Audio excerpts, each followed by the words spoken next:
तिसऱ्या टप्प्यातल्या या मतदान प्रक्रियेमध्ये आज लातूरमध्ये सुद्धा मतदान होते। लातूरमध्ये भाजपचे विद्यमान खासदार तथा उमेदवार सुधाकर शृंगारे यांनी मतदानाचा हक्क बजावलाय। यावेळी आपलाच विजय होईल असा विश्वास त्यांनी व्यक्त केलाय आणि त्यांच्याशी बातचीत केली आहे आमचे प्रतिनिधी वैभव बालकुंदे यांनी।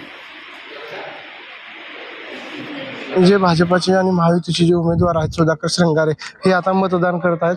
सर, आपण मतदान केले? मी आताच मतदान केलेलं आहे।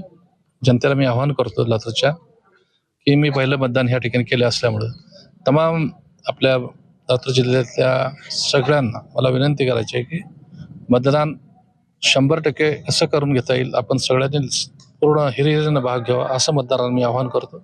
जे 65 वर्षांमध्ये काँग्रेस करू शकला नाही ते मोदी साहेबांनी 10 वर्षांमध्ये एवढे स्पीडली काम करून दाखवलेलं कुठल्याही बाबतीत हो, इन्फ्रास्ट्रक्चर हो या देशाला आत्मनिर्भर करणं, GDP जी देशाच्या 3ऱ्या नंबरला आणण्यासाठी, आता 5व्या नंबरला आहे, 3ऱ्या नंबरला आणण्यासाठी देश हा विश्वगुरू पुढे येत आहे। एक देश महासत्तेच्या मार्गावर आहे।